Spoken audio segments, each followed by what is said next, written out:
Sahana vavatu, Sahano bhunaktu, Sahaviryam karavavahai,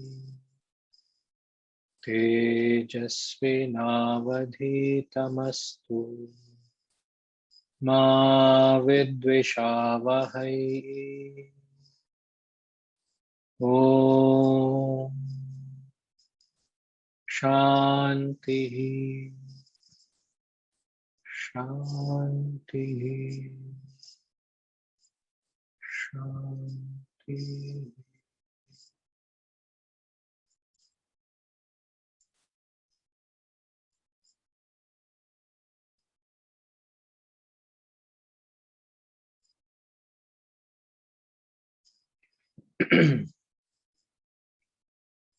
Balam balavatam kamaraga vivarjitam dharma viruddho bhuteshu kamosmi bharatarshabha ye chaiva sattvika bhavaha rajasastamasascha ye matta eveti tan vidhi natvaham teshu te mayi tribhirgunamayair bhavaihi yebhi sarvamidam jagat mohitam nabhijanati mamebhyah paramavyayam दैवी येषा गुणमयी मम माया दुरत्यया मामेव ये प्रपद्यन्ते मायामेतां तरन्ति ते न मां दुष्कृतिनो मूढाः प्रपद्यन्ते नराधमाः माययापहृतज्ञानाः आसुरं भावमाश्रिताः चतुर्विधा भजन्ते मां जनाः सुकृतिनोऽर्जुन आर्थो जिज्ञासुरर्थार्थी ज्ञानी च भरतर्षभ तेषां ज्ञानी नित्ययुक्तः एकभक्तिर्विशिष्यते प्रियो हि ज्ञानिनोत्यर्थम् अहं स च मम प्रियः उदाराः सर्व एवैते ज्ञानी त्वात्मैव मे मतम् आस्थितः स हि युक्तात्मा मामेवानुत्तमां गतिम् बहूनां जन्मनामन्ते ज्ञानवान् मां प्रपद्यते वासुदेव सर्वमिति समहात्मा सुदुर्लभः कामैस्तैस्तैहृतज्ञानाः प्रपद्यन्तेऽन्यदेवताः तं तं नियममास्थाय प्रकृत्या नियताः स्वया.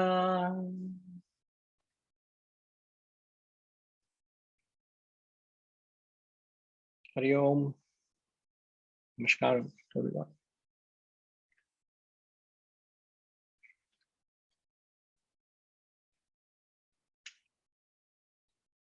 The 15th verse,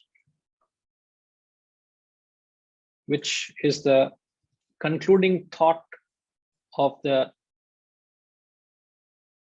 third topic, where he talks about the wishes.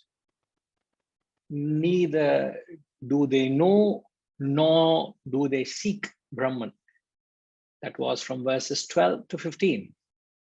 Now in the 15th verse, he said the evil doers, dushkrutinaha, the evildoers, mudhaha, the deluded, naradhamaha, the lowest of men, they do not seek me. They are not interested in the higher. They are not interested in the self. They whose discrimination is destroyed, whose wisdom is destroyed. Apa kritajnanaha.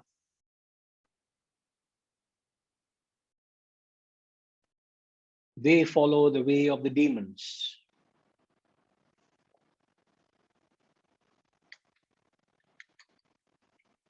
Now, I think the majority of humanity fall in this category, which is a very sad state. The evildoers, the deluded, the lowest of men, they are not interested in the higher. They are not interested in seeking the truth. All that they're interested is in the world. All their efforts, all their attention is confined to the worldly pursuits.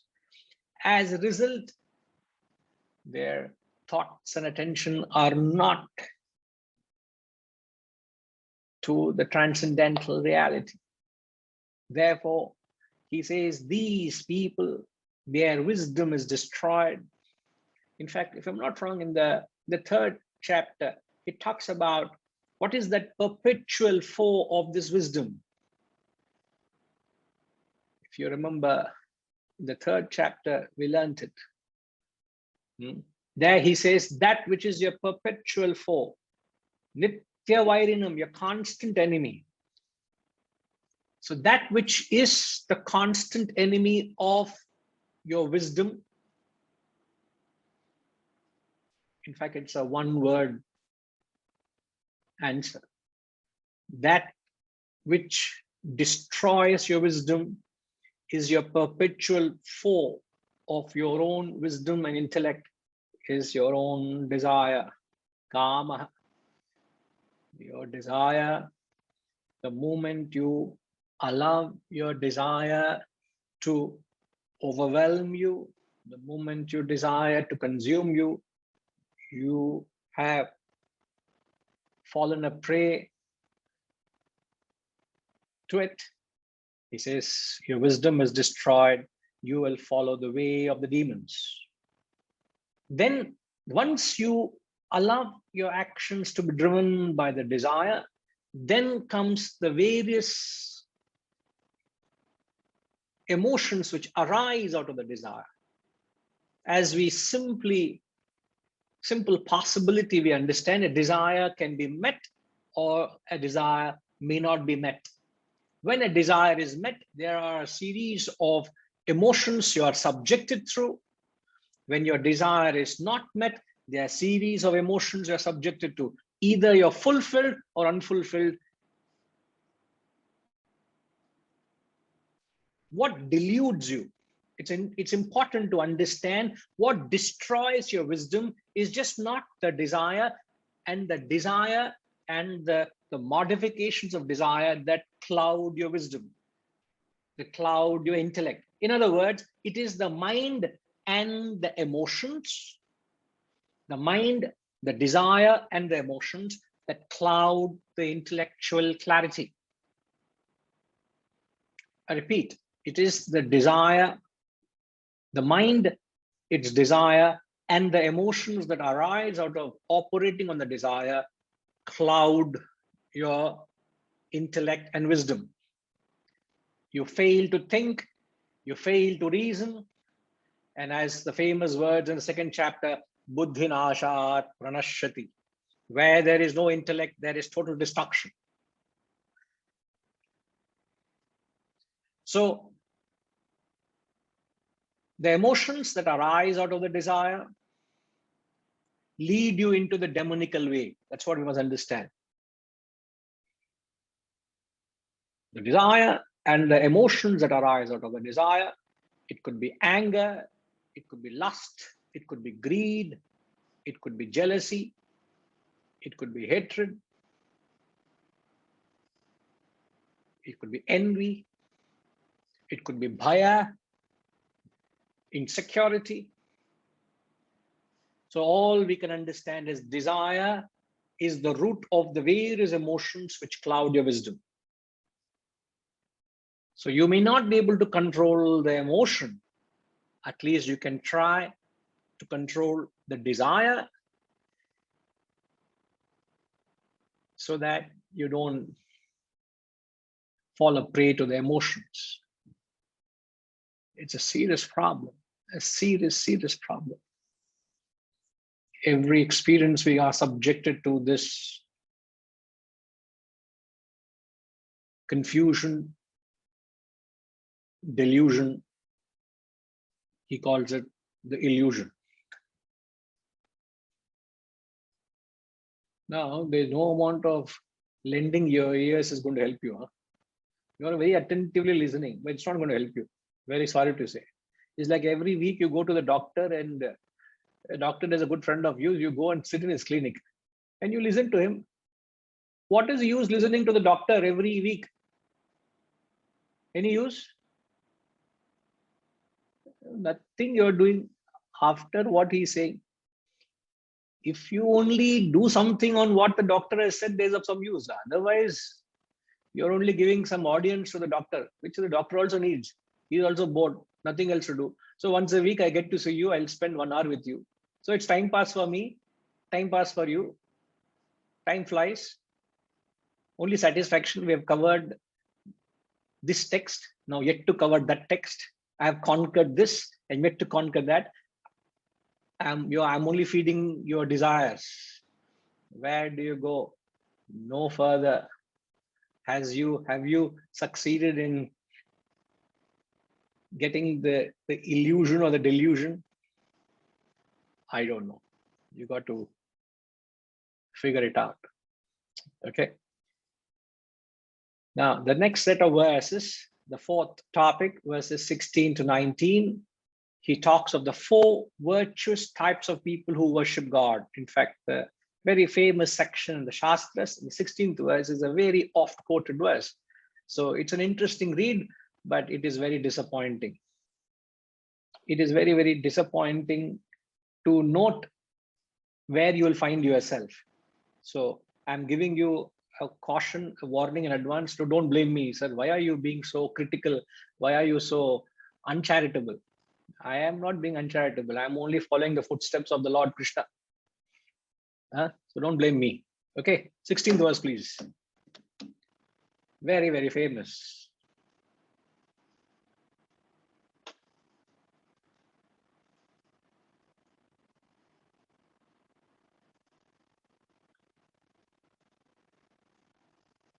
Chaturvidha bhajante mam jana sukrutinorjuna artho jignasurartharthi jnani cha bharatarshabha chaturvidha bhajante mam jana sukrutinorjuna artho jignasurartharthi jnani cha bharatarshabha. O Bharata O Arjuna, 4 kinds of virtuous people worship me. The earlier category was the vicious. Now here he says 4 types of virtuous people worship me. O Arjuna, who are they? First, he says the artha. It's no specific order. He just mentions it. The artha are the distressed. The emotionally distressed fellows. The second, he calls them as a jignasu, who are inquisitive. They are the seekers of knowledge. The artharthi, the seeker of wealth, and the jnani, the wise. So the 4 virtuous types, the 4 virtuous people. Now, firstly, I will congratulate you. Why to congratulate you? Because you fall under the virtuous category. The fact that you're here, the fact that you're lending your ears to this wisdom, the fact that you have an aptitude fact that you have a leaning towards these higher values, you are blessed. You are the minority of the majority of the people. The majority are the vicious. As we said, they are only seeking the world. They worship the world. They are only interested in amassing, aggrandizing, accumulating, and finding satisfaction in the world. He calls them as the vicious. Now, the virtuous people are those, the fact that you seek the self, you are virtuous. Now, in the virtuous, it calls them as the four categories.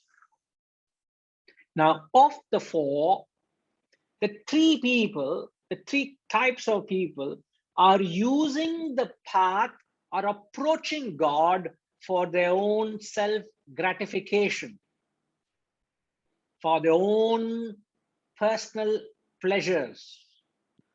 They are, I'm very fond of this word, they are actually abusing spirituality.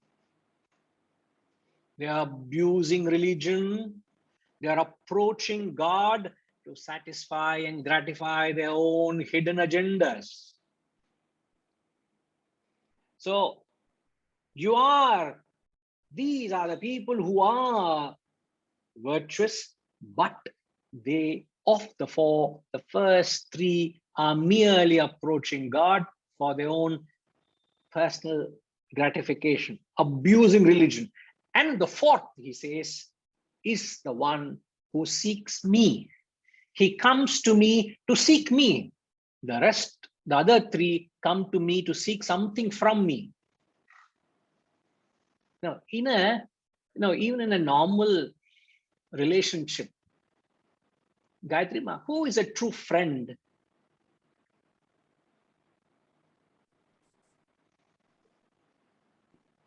A true friend for me is a person who satisfies my likes. Then when we say, that he is a true friend to me. But in reality, no, in reality is whom I love the most is the person is a true friend for me. Completely. Eppadi,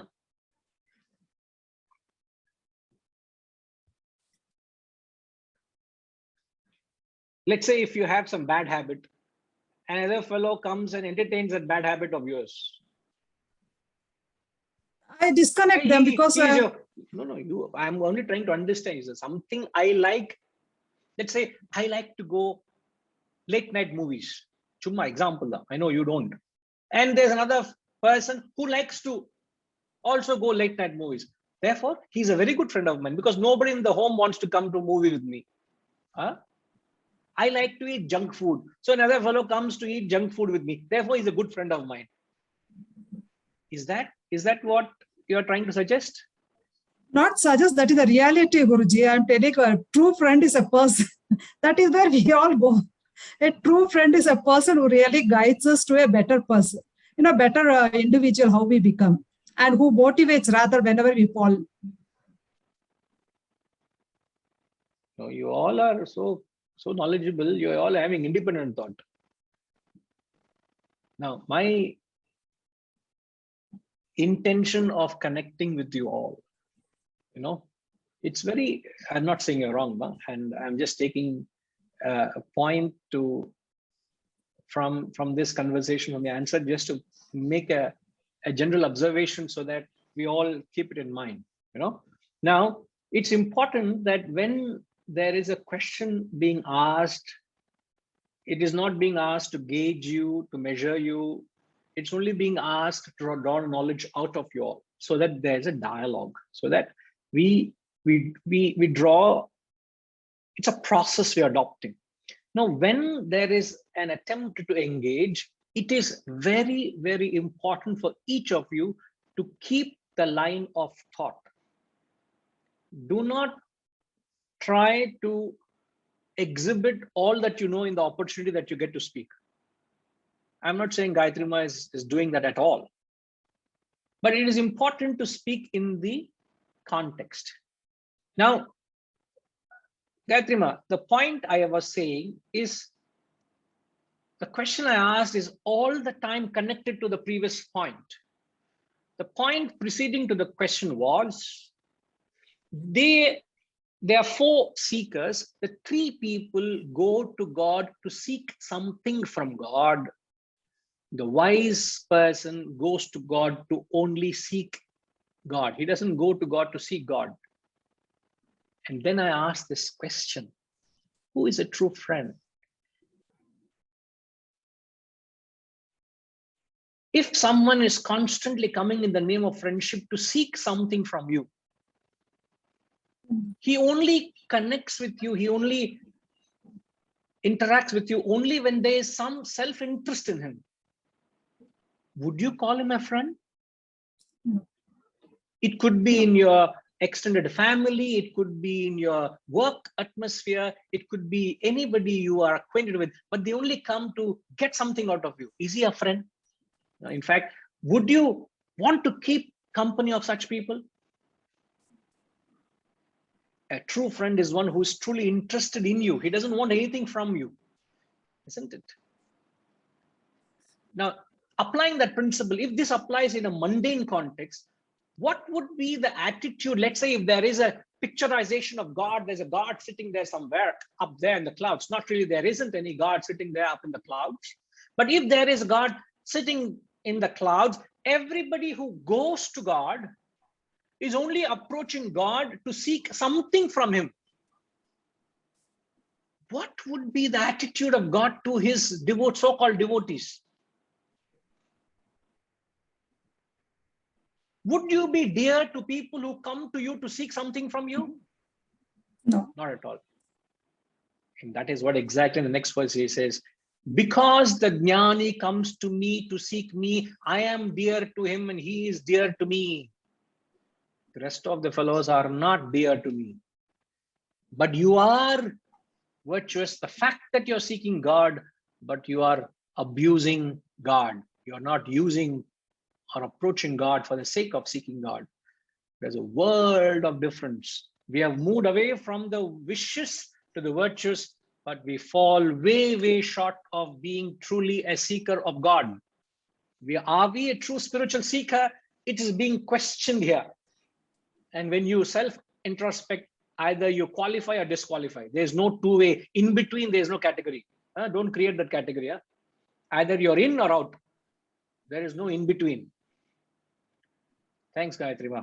So the three types of people who approach God are, first, he says, artharthi, going by the gross to the subtle. Artharthi are the people who approach worship. They worship God. They seek religion to satisfy their material needs. So when you go to an altar, to a prayer, when you fold your palms, or you kneel down, you bow down, or when you're doing the namaskaram or shashtanga namaskaram, when you are in front of that altar, what is running in the mind of the people of the artharthi? They are saying, they are seeking something physical or material.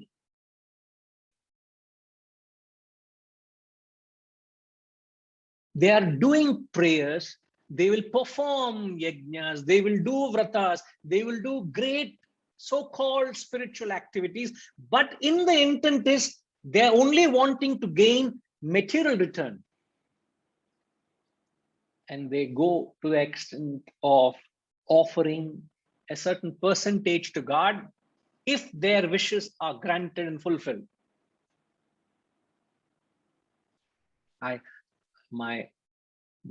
Can you please bless my daughter that she gets a good husband and I get a good son-in-law?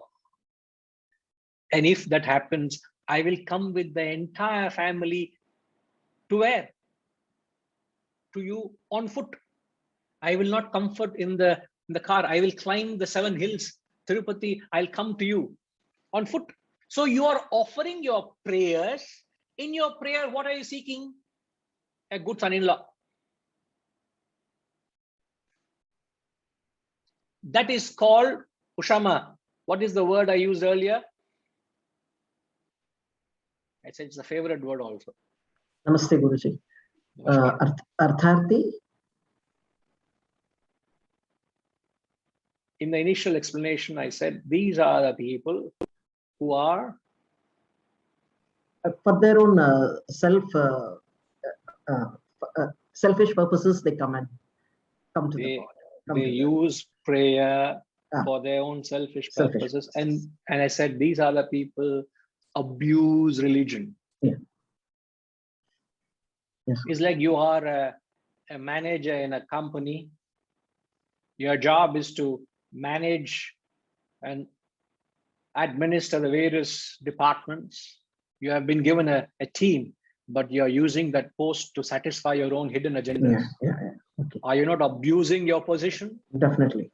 And are you not backstabbing the organization which has bestowed the faith onto you? Very true. Yes, Guruji. So is it not abusing religion when you use prayer to satisfy your own personal ends? Yeah. Yes. It's a mockery of religion. But there is also an argument, Guruji, saying where they say, unless you seek, you will not get, and that kind of a. So you have to spell out whatever you want. That kind of a. Who said this to you? Is it a belief system or something that you heard somewhere?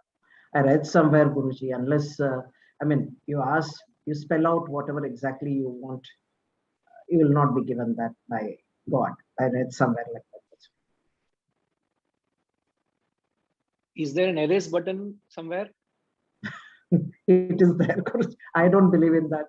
Either backspace or delete. One shot, delete everything. But for God's sake, who is this is the kinds of beliefs that are being propagated. I don't blame you. I'm not saying you're endorsing that, but yet that's what it is, It is in fact you're an impure thought into a pure act. The pure act of prayer is being stained by an impure thought, isn't it? A holy act and unholy thought. The fact that you want something for yourself, or you say, oh, I not for myself, for my family. Yeah, exactly. Or it can be for somebody who is sick or something, those kind of things. You're praying for the. You get what you deserve, not what you desire. Why are you desiring in the name of prayer? Yeah. Isn't that completely anti-religion? True, Guruji.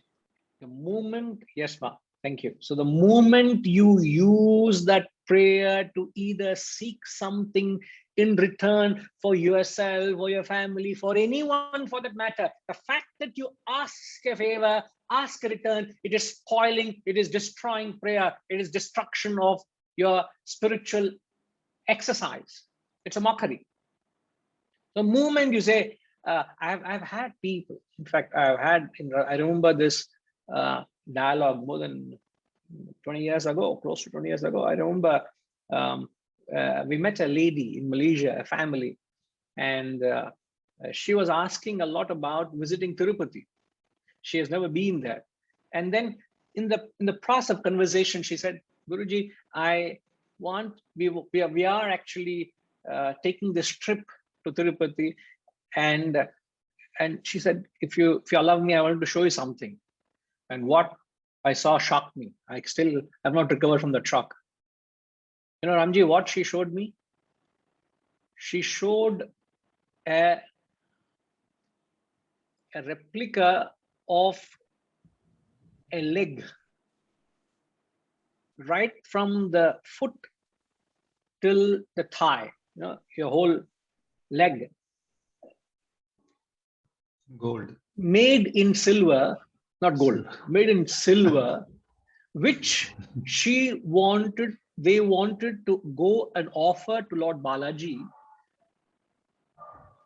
so that her husband, who had some problem with his leg, They have tried many treatments, nothing has happened. They believe that by doing that offering, the Lord would bless and her husband's problem would be resolved.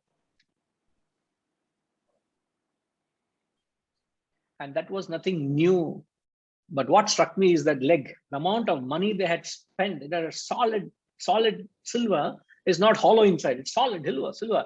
And he said, we have made special arrangements for this to be dismantled so that it can be packed, and they spent this much, a mind-boggling figure they had spent. Can you imagine that? Solid silver. And they're all offering it to the Lord with the intention of getting something. And they don't even feel anything wrong about it. Thanks to the ignorance.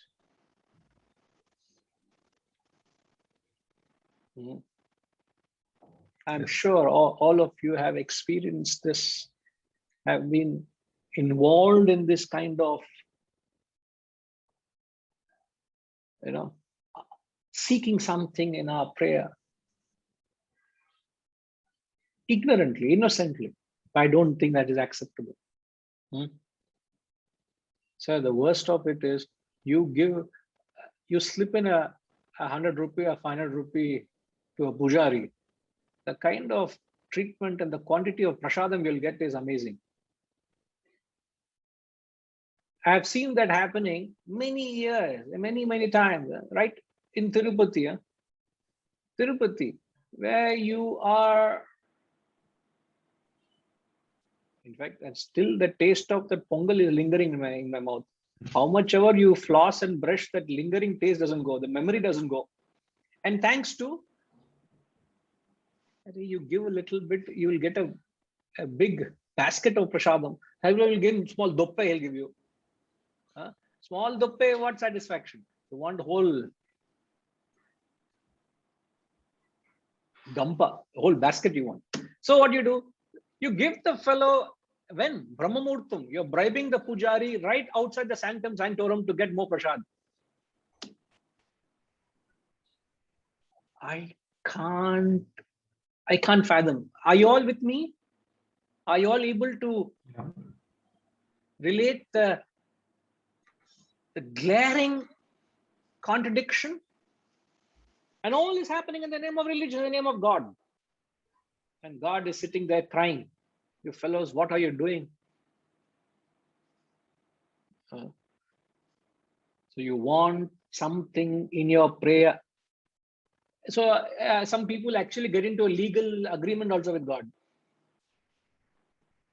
You'll say, I will give you 10% or 15%, 20% of my profits if you get that contract for me. Get that job for me, I'll give you this much. There's a sort of a dialogue with God.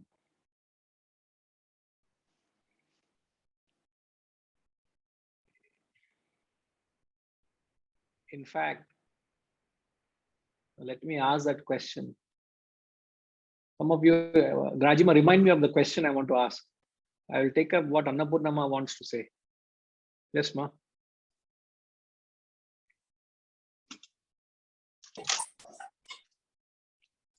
Namaste, Guruji. Namaskar, ma.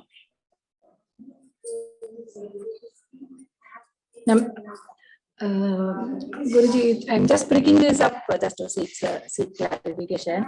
In this verse, we see that those who seek the Lord for material needs are the lowest. But many of us who follow the spiritual path draw parallels from the epics and try to follow the virtuous path shown in them. There are two contradictory situations where one seeks God for material benefit, and the other one who wants to but doesn't ask, but he is granted all the boons. Like in Ramayana, Dasharatha does Putra Kameshchi Yagam to seek. Annapurnam, I'm sorry, I have to. Sorry, ma. There is a lot of disturbance. We are unable to hear you clearly. Can I request you to please type your question We One shall second. we shall wait for you to Move type it closer to out. Wi-Fi. Guruji, 1 second. Please try. Is it any better, Guruji? Otherwise, I'll type it out. Is it No. okay? No. Is it better now? No, it's not better, man. There's some Am I audible? disturbance. No, Okay, there's Guruji. disturbance. Please. Okay, I'll type it out, Guruji. Okay. Please, ma'am. Sorry, Guruji. Not at all.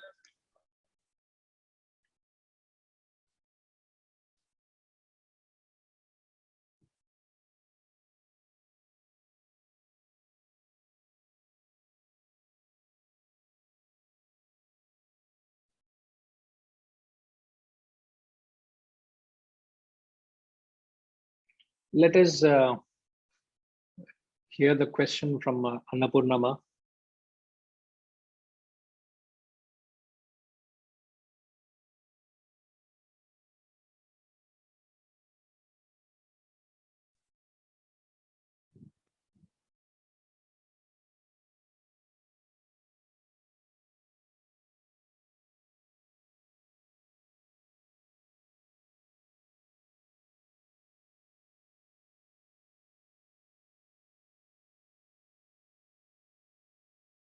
Make it as brief as possible. Don't have to explain the question. No?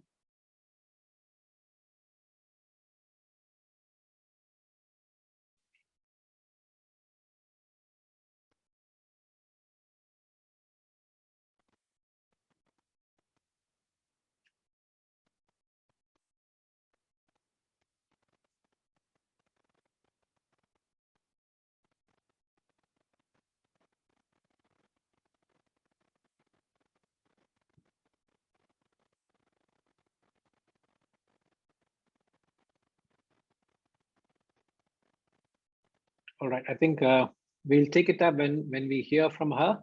But so just I'll come to the question which I wanted to clarify. But just let me complete the thought. So one set of people are approaching God to seek wealth or something physical in return. He calls them the artharthi. And the second category of people are the artha. Artha are the people who seek emotional solace. They feel very emotionally peaceful. They feel a certain resonance of mental comfort. They feel so good emotionally. They go back home, they are constantly, there's a quibbling, there's quarreling, there is a disagreement, there's no peace, man. You go from your work whole day, you're slogging, you go back home, there's some all the time. I remember a person used to tell me, after spending whole day at work, he would go to the temple and spend an hour or two in the temple, and then go home just in time for supper, have dinner and get to bed, get to rest. So he said, my contact with the family was minimal because unnecessarily I'll be distressed. There's some unhealthy discussion and I don't want that. So he says, I go to the temple because I feel solace. I feel shanti.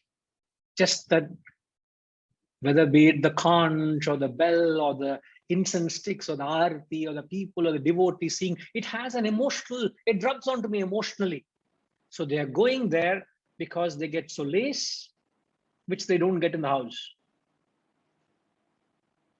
So what you're seeking is emotional comfort. And jignasu, they are the people who come to these scriptures just to merely acquire information. They become information bureau. Just so inquisitive with wanting to get informed of the Shastras. Information hunters, you can call them. And once they get that information, their pursuit ends. As rightly said, curiosity, mere curiosity, intellectual curiosity, an urge, and that's where it ends. So you go to God and you ask something physical, something material, emotional, intellectual. I'm just classifying into further 4. He only puts in the 3 category, but we are calling artharthi as material and physical. You want health for your family, you want well-being for your family.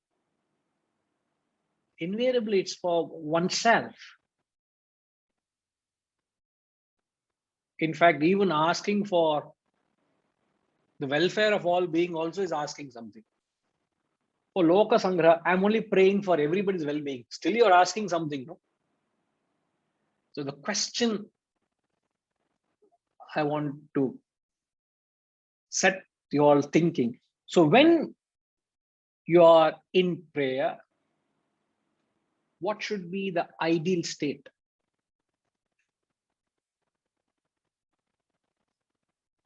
Or rather, for that matter, you can rephrase it. What is ideal prayer?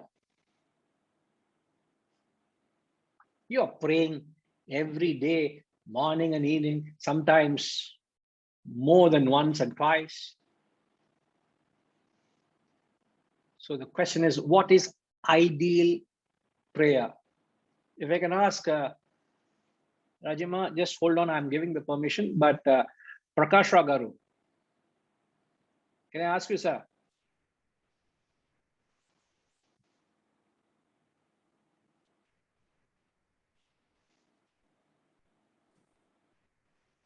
No prayer, sir.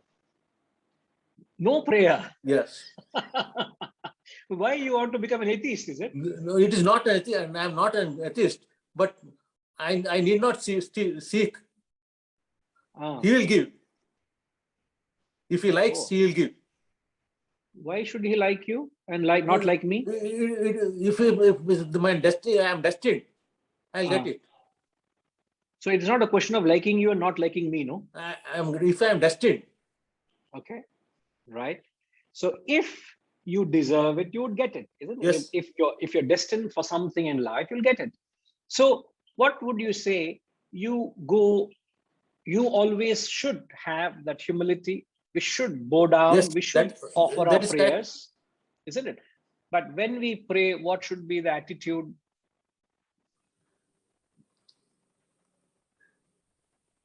That's why I asked, what is ideal prayer? I'm looking for that word. What is that state? You said don't seek anything, isn't it? Yes. In fact, you have said it. You have actually said it, right? Absolutely right. But let me get others to share their views. Sanjay, what is that ideal prayer? For me, that ideal prayer is just to be in that space of introspection. It's almost for me not a prayer, it's introspection of what are my desires now, just recognizing them, because in recognizing them I can start to defeat them. That's what it is for me. Can you come again, please? I almost lost you. Okay. Okay, the direct answer is the prayer would be to help me to recognize my desires and overcome the desires that I have. It's that introspection.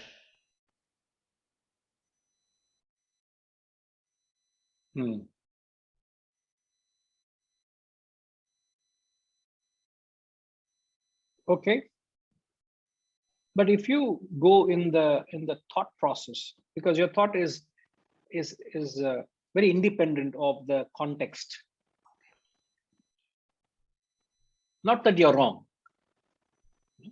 because the entire approach is to purify your impurities. I get if you're coming from that perspective, yes, you're right. But in the context where a person goes to seek something, physical, material, emotional, intellectual, that is abuse of prayer. Therefore, my question is, what is ideal prayer? I'll have to answer with my truth. I don't know in that case. No, I don't know. No. You're being very sweet when you say that, but you have rightly answered it in your own thought process, which is very right. So I will leave it at that. No issues. No, right. I think CS Reddy Garu wants to say something. Yes, sir, please. Yeah, thank you, Guruji. No, I just thought, so the prayer is a meditative state where you are seeking anything or asking for anything, but a state of thoughtlessness or, so that's kind of the way I look at it. Very, very apt. Very apt. Yes, very rightly said. I think you have also commented in the chat box. Yes, sir, you're right. So a state of thoughtlessness, in fact, which you put it in the right word, I would say a state of helplessness. You don't know what to ask because there is no thought at all, which is the same thing you're saying, thoughtlessness. No, you're helpless. There's nothing. You have to think very hard to ask for something.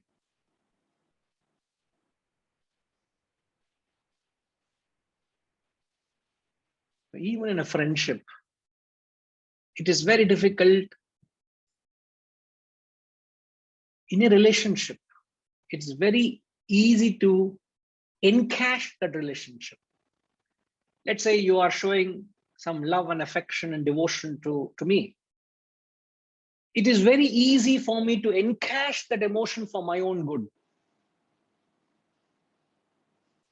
Encash means what? Encash means, how do you explain encash?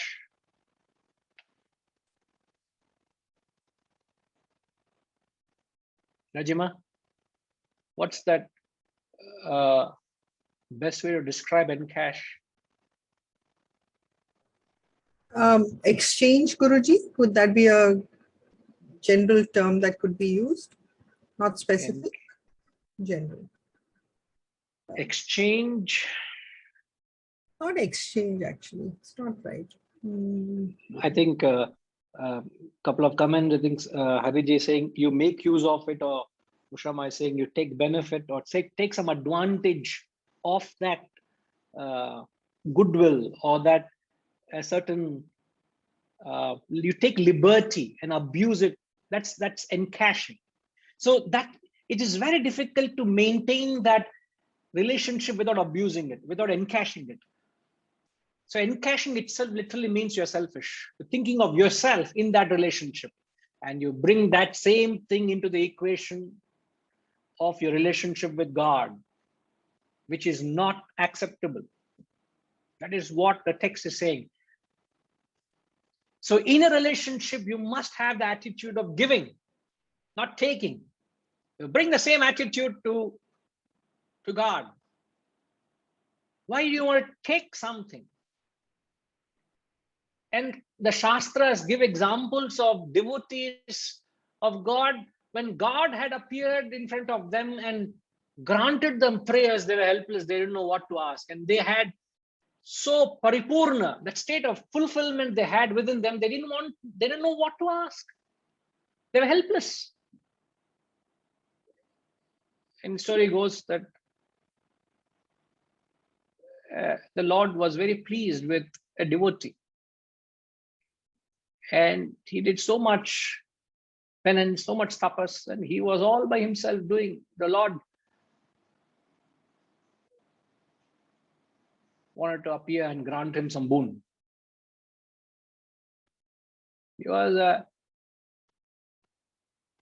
an old man, frail form. He was handicapped all his life because he had elephantiasis. He couldn't move at all. He lost his mobility from a very young age. And as he grew older, the elephantiasis became larger and it almost paralyzed him. He was not able to carry on his normalcy. But when the Lord appeared, he was so touched that the God found him worthy of deserving his audience. And he didn't know what to say. But the God said, I'm so pleased. I give you a boon. Ask whatever you want. And he said, you know me. I'm so paripurna. I don't want anything. And he was, as I said, in a very pitiable condition. Any one of us would feel very sorry for his state. But God insisted, you got to ask. Don't tell me all these stories. You got to ask. And then the story goes, that man, because he was compelled to ask, his attention fell on the elephantiasis. The elephantiasis was on the right leg. So he said, if you insist, my Lord, I've been bearing the burden of elephantiasis on my right leg all my life. Can you please shift it to the left leg? So he just said, shift the elephantiasis from the right to the left. He didn't even have a thought to say, okay, please relieve me of this elephantiasis. I don't want to carry this burden rest of my life. I may have a few years, but I want to be free. Since you asked me, no, he just said right to left. What you get is that they cannot think of themselves. That ego themselves that oneself is absent. That is the complete liquidation of your ego is worship. In fact, this beautiful coinage, I'm borrowing, I've learned it, I'm just repeating it. What is true prayer or worship is self-oblivious, non-utilitarian. I repeat, Hariji, if you are there at the desk, could you kindly capture it for everybody? A true prayer is self-oblivious, non-utilitarian. That is true worship. Self-oblivious means you are, what does the word oblivious mean?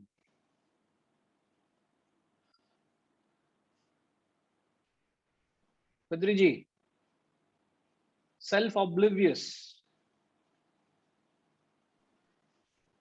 Oblivious means forgetful. You're not, your self is not involved. When we say self, it's with a small s. So Correct. So you're not even thinking of yourself. You're forgetting yourself in that. Yeah. In the equation. Yeah. So self-oblivious, non-utilitarian. What does it non-utilitarian mean? There is nothing practical or material involved in that. Okay, utilitarian means that it has to have some practical benefit, some utility, so you're not looking to extract anything out of it. Correct. So that attitude embellishes, defines, creates a state of ideal prayer or true worship. Self-oblivious, non-utilitarian. The opposite of that is utilitarian. So artharthi, artha, jignasu are utilitarian. They are only interested in phala kama. Phala kama is there is a fruit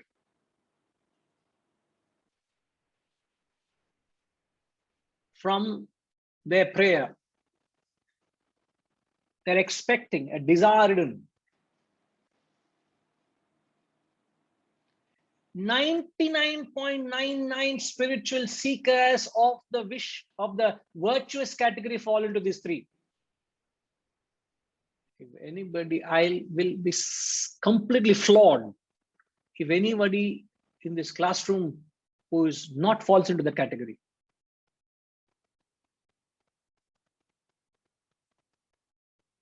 It's extraordinary state of paripurna, extraordinary state of fulfillment where you don't seek anything more. In fact, as many have rightly said, prayer is actually a one long chant of utter gratefulness, utter thankfulness. You're so grateful and thankful to the Lord for what has been bestowed and provided, but you have the audacity to go and ask for more in the prayer, and you feel it is justifiable to do so. And the system out there endorses it. You go to a temple, Archana. What is Archana? I get completely disoriented when I am in a temple. It puts me off. What is Archana? I have nothing against it. I'm only trying to understand and explain what these masters are saying. We have found a convenience way of pleasing the Lord, impressing the Lord, please the Lord, seek attention from the Lord. Only when you do Archana, you think God thinks of you.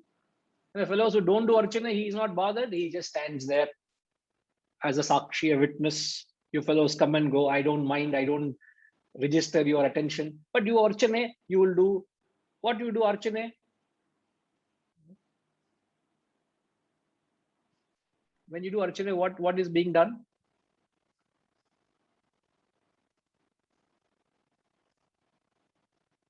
Shivaji, அர்ச்சனை பண்றீங்களா? என்ன பண்ணுவாங்க அர்ச்சனை அப்போ? கோத்திரம். Yeah, it is more பொண்ணு கோத்திரம், மாப்பிள்ளை கோத்திரம், எல்லா கோத்திரம் சொல்றீங்களா? தப்பு இல்ல. தப்பு சொல்றேன். That way you remember your gotra, no? Otherwise you can't even know your gotra. அதுக்கு பரவாயில்ல. Correct. See, at least that way you remember. That's created only to sustain those pujaris. I don't look at it beyond that. If I can share some of this by doing the archana is worth doing it. It is not for me to take anything from the God. It's only to share something from me. If we can do that, even if I get more prasada, I get a small prasada, I share it with everybody. And by me offering some money for the prasada, more people are going to get. I think it's worth it. It's the attitude that matters. Yes. I see what you're saying, but the spirit with which I am trying to mention here is, why do you have to highlight yourself in a prayer? No need. In fact, there is no self. When you are going there is no self. Self-oblivious.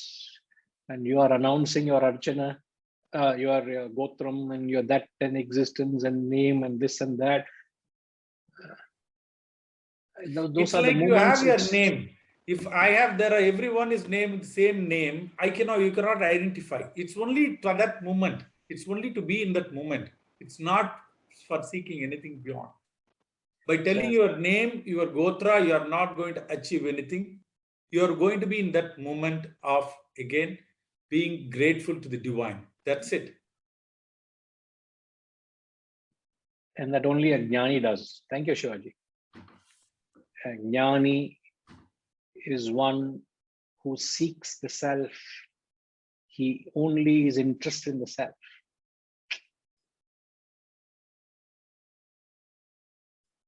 No other interest. A classic example of that could be Hanumanji. Hanumanji was only interested in Lord Rama. Nothing else mattered to him. That kind of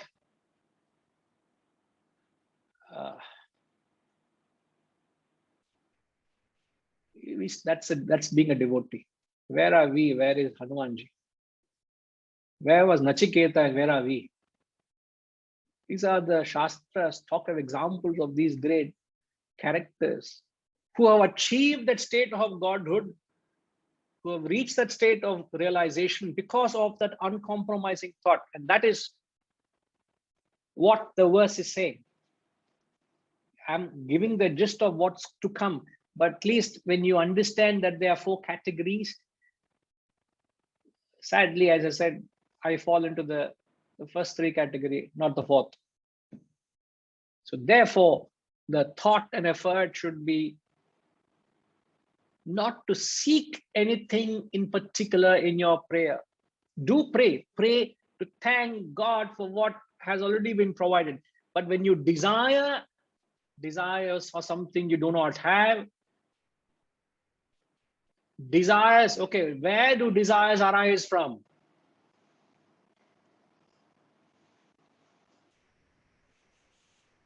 A technical question, huh? I hope you all take a note of it. Where do desires arise from?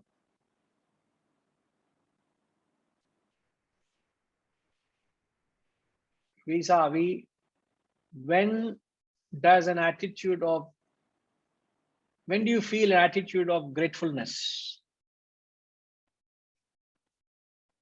Ramji, where does a desire arise from? Namaste, Guruji. I think desires arise from the mind, right? No. I'm not asking in that sense. No, that's why I said the other question as well. So what are the two questions, G? They're exactly One opposite. is where do desires come from, and the second is where the feeling of gratitude, how does it come, right?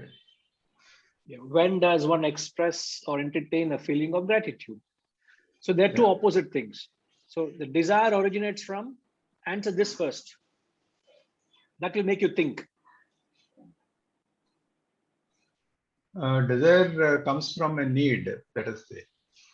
You need something and then you crave for that, or you desire for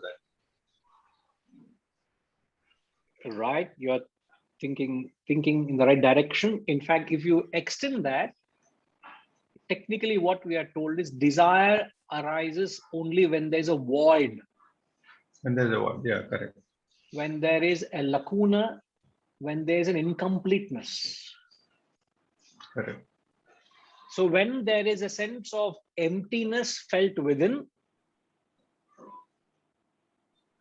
you know what's the definition of a desire?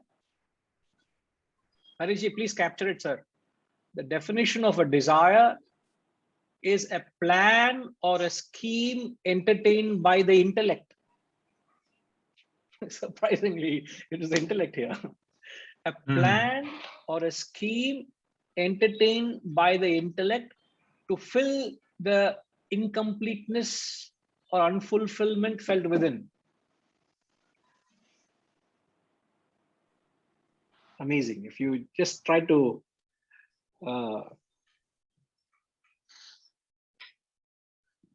understand it, it is just fascinating. So the plan or a scheme entertained by the intellect to fulfill the incompleteness or the unfulfillment felt within. So in short, desire arises from the void. Right. Now, gratitude arises from fulfillment of the void, or completion of that incomplete thing. Yeah. a state of completeness. A state of completeness. Yeah. A state of fulfillment. I am full of paripurna. That void disappears. There's no more void. So you're grateful. You're thankful. But that everybody is not grateful, Guruji, when their desires or when the void gets filled up. Many of them, I think they may be happy or satisfied, but not necessarily grateful for what they got. So here we are, maybe it is not wrong to use happiness, fulfillment, and gratefulness in same breath. You are only grateful when you're truly happy. Yeah. When you're truly happy, you're truly satisfied, and that's when you are thankful in true sense. But we borrow these terms without understanding the holistic impression it should have in an ideal state. So we are not idealistically, completely, truly happy or thankful or fulfilled. So what happens the moment I get one, the desire for another instantly emerges. So we are not able to hold back and measure what we have received. So that it's all the play of the desires on your mind. So it's we always feel it's just a momentary. It's a momentary thing, yeah. But what is more felt is incompleteness than completeness. Correct. even you say that momentarily, but what lasts most of the time is your sense of incompleteness, isn't it? Absolutely. You may It's have a got gratitude. lot what you sought, but you have not sustained that grateful attitude. Correct. Gratefulness is momentary and incompleteness is permanent. Sadly so, but we have to reverse that process, sir. So those two questions. So when does the desire, where does the desire arise from? And then when does one feel grateful? So the state is that which is what that needs to be examined. The answer is what that really makes you think, is a state of incompleteness, state of completeness. So a wise man is in a state of completeness. Therefore, there is no further demand. So a state of completeness is equal to cessation of desires. Your desires are no more. That's a state of fulfillment of paripurna. Incompleteness is the desires are still lurking.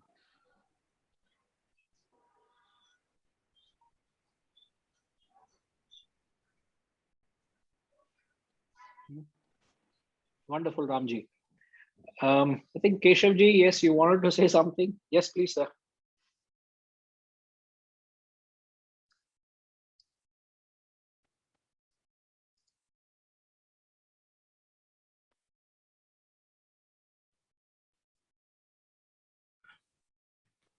Namaskar, Guruji. Namaskar, sir. I just wanted to mention about Prahalada when Lord Narasimha Swami asked for some desire, asked for some boon. He said, "Give me a boon which I never asked for anything."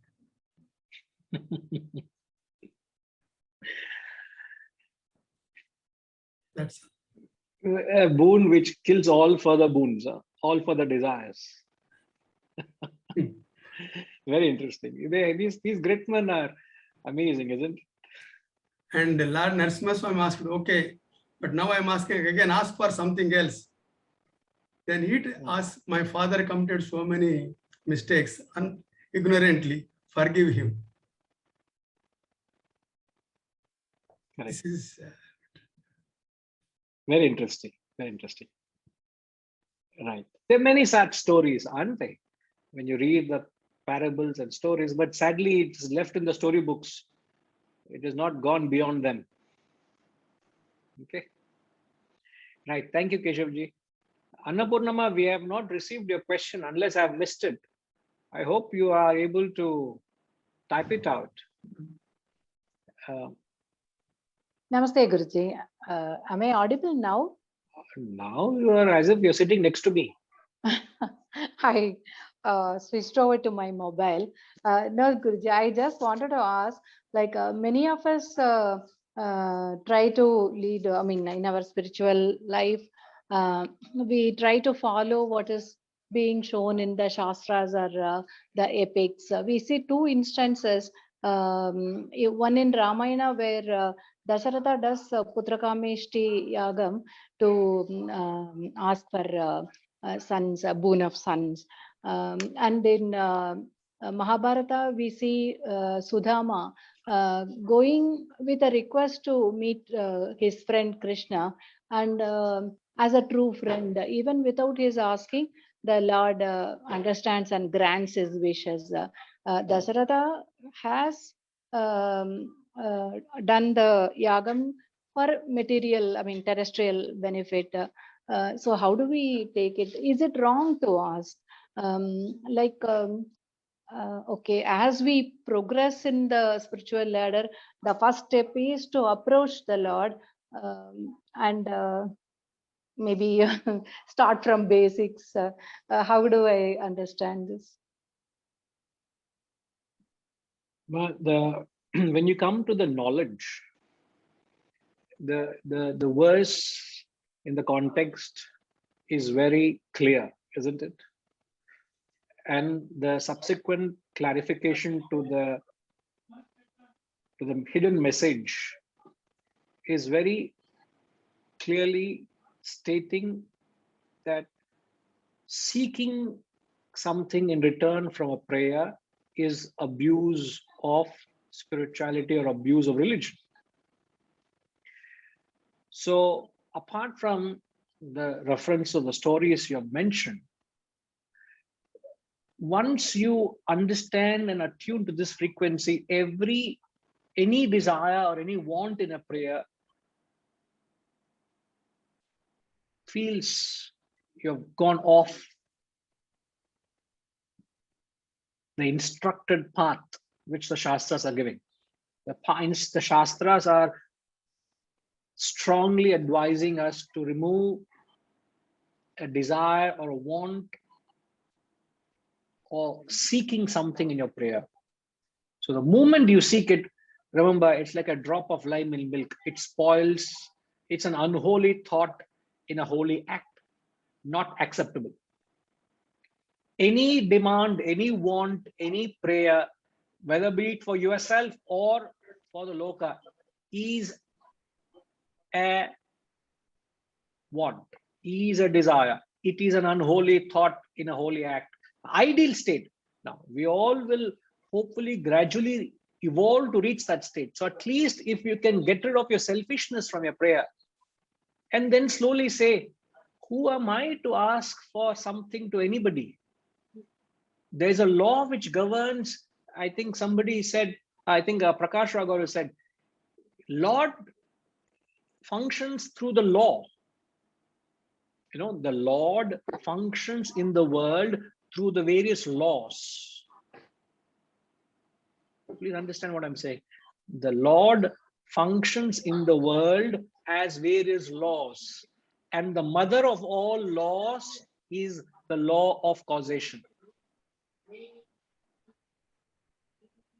I repeat, the Lord operates in the world as laws. So the world is nothing but various laws that's functioning. The physical laws, chemical laws, biological laws, psychological laws, physiological laws, spiritual laws. But all these laws in the world are governed by the mother of all that law, which is the supreme law. The supreme law is the law of causation, because every law has a cause and effect. That is when it's a law. So your life, my life, everybody's life is governed by this law of cause and effect, whether I like it or not.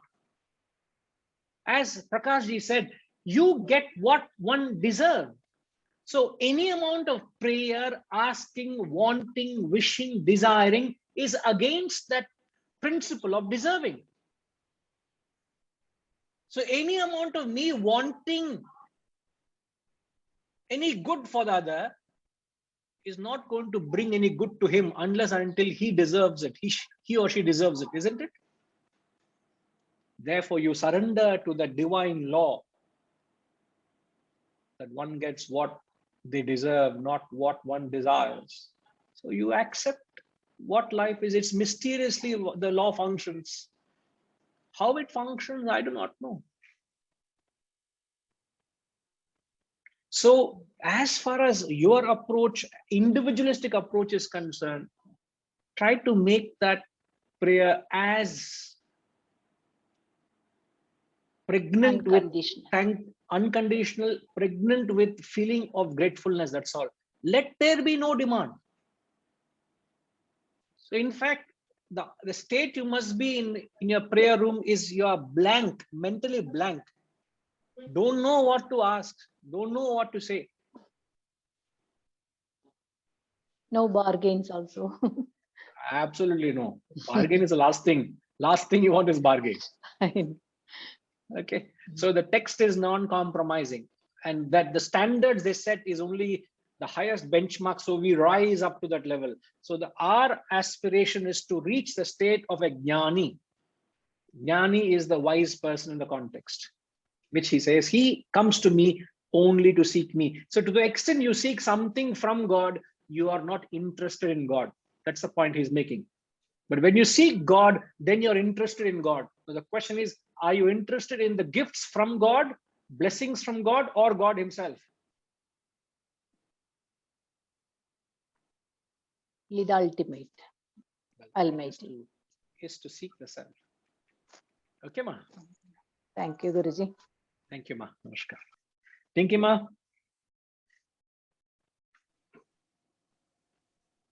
Hari Om, Guruji. Yes, ma. Hari Om. This statement, I think you had, which was written down. Desire is a plan entertained by the intellect to fill a void felt within. Now it's all, I think it has been clearly emphasized that desires do arise, and it is for the intellect to direct those desires to the higher, and not I'm feeling a void, so my intellect will say, ha, ye kha lo, pee lo, kar lo, ghoom lo, and you fill it up. So I think I have misunderstood exactly what this means. Because intellect is always supposed to control the desires of the mind and redirect them to the higher. So how is it a plan to fill the void unless it means that it is a plan to redirect to the higher? Is that what it means? It is, we're not talking about redirecting here. We are talking about the thought being directed to the fulfillment of the void. So what directs the thought process is intellect. Now, I want you all to think about it. I don't want to spell it out.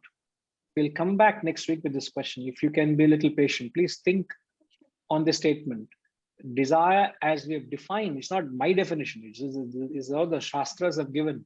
With the knowledge you understand, this is how you should understand it. Even though the desire resides in the mind, it is being entertained by the intellect.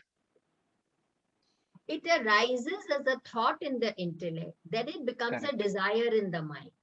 Correct. But why would the intellect plan that let's use this desire to fill the void? That means the desire is stronger than the intellect, or the mind has become stronger than the intellect. That's my understanding. I don't know. I am not as prepared as you are to understand the question, so I need some time. Okay. So please don't exhibit my ignorance in a public forum like this. No, I'm exhibiting my inability to comprehend this particular statement. That's it. But sadly, it is revealing many other things also. So I want to escape from all that. Therefore, I'm bargaining a week. Okay. No, please think of it. It's a very valid point you make, and there is no contradiction. In fact, the point you said, it manifests in the thought, and then it expresses as desire. So it comes from a vasana. It manifests in the intellect as thought and desire in the mind and action of the body. So that is the chronology. Therefore, it follows that order. Okay, but we will clarify it. We'll expand it on a little further. All right now. But your thinking is right. Sorry, Guruji, I'll just take 1 minute more. So in spite of this chronology, avasana, thought, desire, and action, but it has also been said that when the thought leads to a desire, then we must submit that desire back to the intellect so that it can guide us, what we should actually do. So that little back and forth also does happen. If I have submitted my desire to the intellect, that means then I would probably be okay to follow what the intellect says. So then why will the intellect ever guide me to fulfill your void by fulfilling this desire, fill the void by fulfilling the desire? I don't know, there is some confusion in my mind. Correct. My confusion also is complete. That was not my intention at all. I know. You are not, your intent is pure, but the result is achieved. That you completely left me dumbfounded. No, we'll come back to it. And once we clarify and expand, all those elements which you are connecting would get clarified. Okay, but just a little room for your own thought, please. Okay. Ashama, you had to say something lastly. Pranam, Guruji. Pranam. Yes, ma'am. My elder sister, she had once advised me, she says, भगवान से सिर्फ भक्ति का दान मांगना. So I don't know. Does it fit into this context here? भक्ति का दान मांगना. What is bhakti ka daan? कि मुझ में उतनी भक्ति आए, भाई I should, I don't know. Yeah, bhakti is devotion, yes. Is in effect what she wisely advised you is that bhakti is devotion or thought of the Lord. Yeah. So please bless me that I am helpless to only think of you, but nothing else. Nothing else, yes. Because a bhakta epitomizes where the mind has completely surrendered to the Lord. Surrender. Classic example is Hanumanji could not think of anything other than Lord Rama. And that is what is being communicated or in the statement that you said, you know. Okay. All right. So it's very profound, but we need to. It's very difficult to get to that state. I'm not saying impossible. That's what the text also is saying. All right. Okay. All right. Thank you. Thank you. Om Purnamada Purnamidam Purnat Purnamudachyate Purnasya Purnamadaya Purnamevavashishyate. Om Shanti Shanti Shanti. Hari Om. Shri Guru Bhyo Namaha. Hari Om.